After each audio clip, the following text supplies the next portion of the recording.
Payg'ambar alayhissalom vafot etib, oradan endi 6 oy o'tgandi. Musulmonlar qalbi hali bu ayriliqni unutganlari yo'q edi. Mana shunday yara bo'lib turgan qalblarning yarasi yana yangilandi. Rasulullohning suyukli qizlari, Ali radhiyallohu anhuning sevikli ayoli, Hasan va Husaynning onalari, Hazrati Fatima Zahro xastalanib qoldi. Hijratning 11-yili, Ramazon oyining 2-kuni, dushanba edi.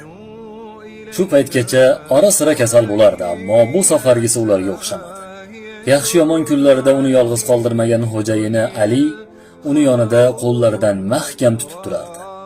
Shunda onamiz Fatima hayotining so'nggi daqiqalari qolganligini sezib, xo'jayini Aliga qarab, "Bolalarni olib tashqariga chiqsangiz yaxshi bo'lardi", dedi past ovozda.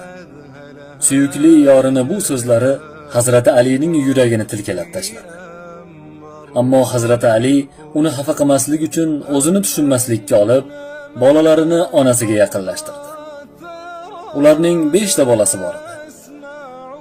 Hazrati Fatima ularni birma-bir quchib erkaladi va farzandlari bilan xayrlashdi.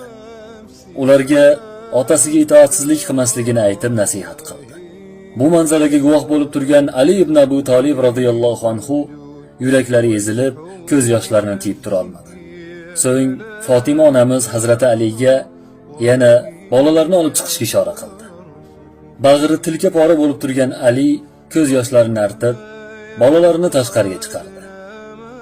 Asmo binti Umays bilan Ummu Rafi kirishdi. Fatima onamiz Ummu Rafiga qarab, "Meni yuvinishim uchun suv tayyormi onajon?" dedi Hazrat Fatima. Ummu Rafini onajon derdi, chunki bu ayol unga doim onalik qilib kelgandi. "Ha, albatta", deb javob berdi Ummu Rafi ko'zlarida yosh bilan. Fatima onamiz, "Menga suv quyib turasizmi onajon?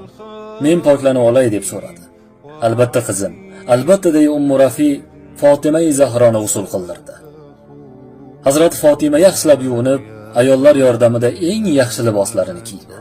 So'ng "To'shagimni xona o'rtasiga solinglar va meni o'sha joyga yotqizinglar", deb iltimos qildi. "Xo'p", deya ayollar ishlarini bajarishar ekan, nima yuz berayotganini anglab, juda iztirob chekishardi. Yana Fatima onamiz ularga qarab, "Meni yotqizinglar, yuzimni qiblaga qaratib qo'yinglar va yolg'iz qoldiringlar", dedi.